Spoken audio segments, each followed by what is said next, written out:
समय यात्रा अतीत या भविष्य में यात्रा करने की एक काल्पनिक गतिविधि है। दर्शन और कथा साहित्य, विशेषकर विज्ञान कथा साहित्य में समय यात्रा एक व्यापक रूप से मान्यता प्राप्त अवधारणा है।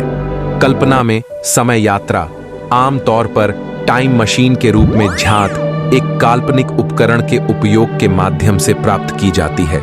इंग्लैंड के मशहूर लेखक हर्बर्ट जॉर्ज वेल्स ने 1895 में एड टाइम मशीन नामक एक उपन्यास प्रकाशित किया तो समूचे यूरोप में टहलका मच गया।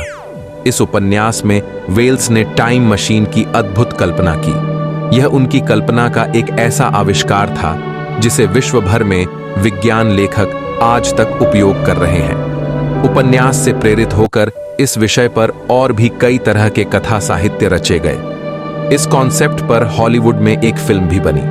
हालांकि वेल्स के उपन्यास में व्यावहारिक रूप से कई विसंगतियां हैं। उल्लेखनीय है कि हिंदू पुराणों में टाइम ट्रैवल को लेकर कई कथाएं पढ़ने को मिलती हैं। टाइम ट्रैवल अभी एक कल्पना है। टाइम ट्रैवल और टाइम मशीन यह एक ऐसे उपकरण की कल्पना है जिसमें बैठकर कोई भी मनुष्य भूतकाल या भविष्य के किसी भी समय में सशरीर अपनी पूरी मानसिक और शारीरिक क्षमताओं के साथ जा सकता है। वैज्ञानिक कहते हैं कि दरअसल जो घटना घट चुकी है उसका दृश्य और साउंड ब्रह्मांड में मौजूद जरूर रहेगा। जिस तरह आप एक फिल्म देखते हैं उसी तरह वह टाइम मशीन के द्वारा दिखाई देगा। आप उसमें कुछ भी बदलाव नहीं कर सकते। यदि ऐसा करने गए तो वह पार्टिकल्स बिखर कर और अस्पष्ट हो जाएंगे।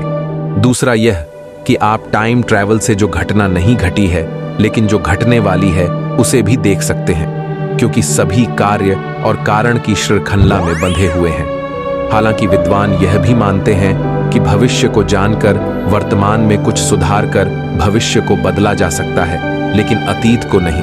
पहले यह माना जाता था कि समय निरपेक्ष और सार्वभौम है, अर्थात सभी के लिए समान है। यानी यदि धरती पर 10 बज रहे हैं तो क्या यह माने कि मंगल ग्रह पर भी 10 ही बज रहे होंगे?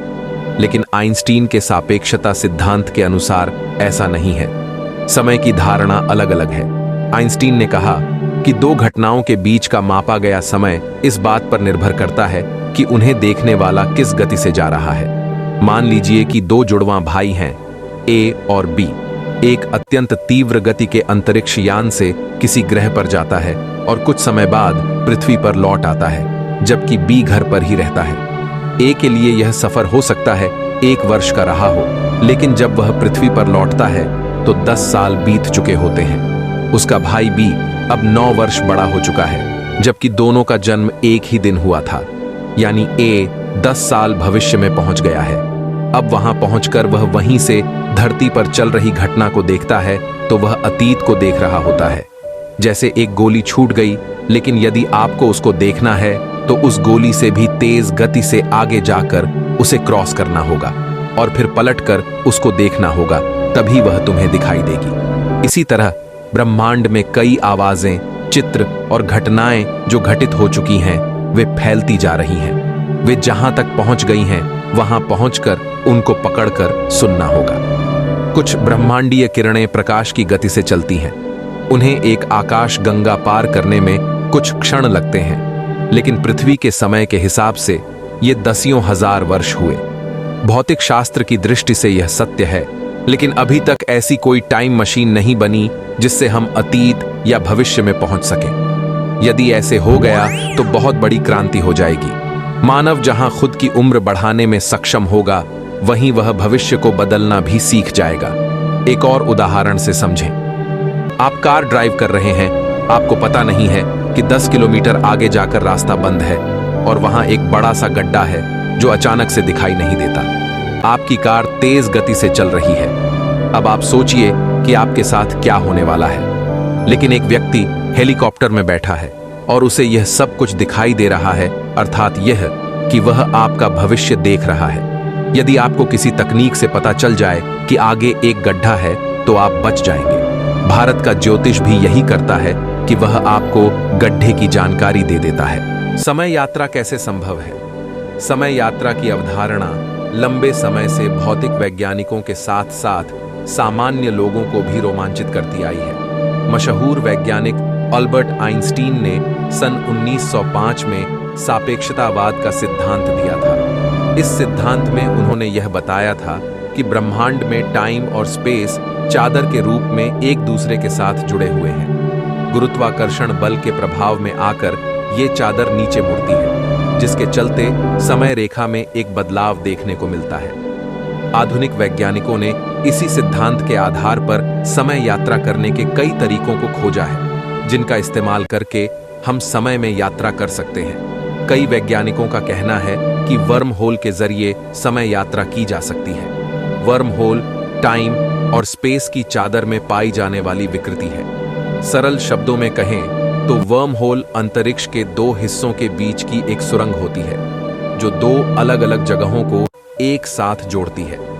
इसके भीतर से सफर करके लाखों प्रकाश वर्ष की दूरी को कुछ समय के भीतर ही किया जा सकता है। हॉलीवुड की दो लोकप्रिय फिल्म इंटरस्टेलर और स्टार ट्रैक में वर्म होल की अवधारणा को दिखाया गया है।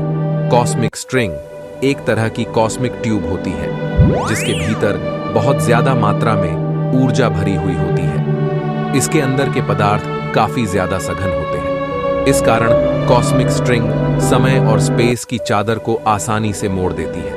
ऐसे में कुछ वैज्ञानिकों का कहना है कि इसके इस्तेमाल से समय यात्रा को संभव किया जा सकता है। ब्लैक होल ब्रह्मांड के सबसे सघन ऑब्जेक्ट में से एक होते हैं। इनका गुरुत्वाकर्षण बल इतना अधिक होता है कि ये अंतरिक्ष में फैले टाइम और स्पेस की चादर में बहुत बड़ा सुराख कर देते हैं। वैज्ञानिकों का कहना है कि ब्लैक होल के क्षितिज के पास समय काफी धीमा चलता है। अगर हम कोई ऐसा यान बना लें जो ब्लैक होल के क्षितिज का चक्कर लगाकर वापस आ जाए, तो एक अर्थों में यान में सफर करने वाला व्यक्ति समय यात्रा कर सकेगा। मशहूर वैज्ञानिक फ्रैंक टिपलर ने अनंत सिलेंडर का सिद्धांत सामने रखा था। उनका कहना था कि अगर हम सूर्य के 10 गुना ज्यादा वजन के किसी पदार्थ को अरबों खरबों बार लपेटकर एक लंबी व सघन सिलेंडर में बदलकर उसे काफी तेजी से घुमाएं, तो इसके जरिए हम समय यात्रा कर सकेंगे। इस सिद्धांत के मुताबिक सिलेंडर का आकार असीमित या कहें अनंत होना जरूरी है। सैद्धांतिक स्तर पर यह भले ही ठीक है, प्रायोगिक स्तर पर यह असंभव है। आइंस्टीन के सापेक्षतावाद के सिद्धांत की माने तो अगर हम कोई ऐसा यान बना लें जो प्रकाश की गति से सफर करने में सक्षम हो, तो इसके जरिए हम समय यात्रा कर सकते हैं। हालांकि समय यात्रा की यह अवधारणा सैद्धांतिक स्तर पर ही सही है, प्रायोगिक स्तर पर ऐसा नहीं हो सकता है। भौतिक नियमों की माने तो प्रकाश की गति से वही पदार्थ सफर कर सकते हैं जिनके भीतर मास नहीं होता। वहीं जिन पदार्थों के भीतर मास होता है, वह प्रकाश की गति से कभी भी सफर नहीं कर सकते हैं। हमारे पास समय यात्रा करने के केवल सिद्धांत ही हैं, संसाधन नहीं। लंबे समय से वैज्ञानिक समय के आयाम के रहस्य से पर्दा उठाने की कोशिश में लगे हुए हैं। टाइम ट्रैवल के उदाहरण। पहली घटना चार्ली चैपलिन की 1928 की फिल्म द सर्कस की है। ऐसा दावा किया गया कि इस द सर्कस के बैकग्राउंड में एक महिला ने अपने कान पर मोबाइल फोन लगाया हुआ था। हालांकि आपको जानकर आश्चर्य होगा कि मोबाइल का आविष्कार इस फिल्म के रिलीज होने के 50 साल बाद हुआ था। ऐसा कहा जाता है कि जुलाई 1954 में टोक्यो अंतर्राष्ट्रीय हवाई अड्डे पर पहुंचे एक व्यक्ति से ये बात कही गई थी कि उसके पास जिस देश का पासपोर्ट है, उस नाम का कोई देश ही नहीं है। उस व्यक्ति ने दावा किया था कि उसका घर टॉरेड में है। उस शख्स को पुलिस ने गिरफ्तार भी कर लिया था। उसने मैप में जो जगह दिखाई थी वो अंडोरा थी। आश्चर्य की बात यह है कि अगले ही दिन वो व्यक्ति होटल रूम से गायब हो गया था।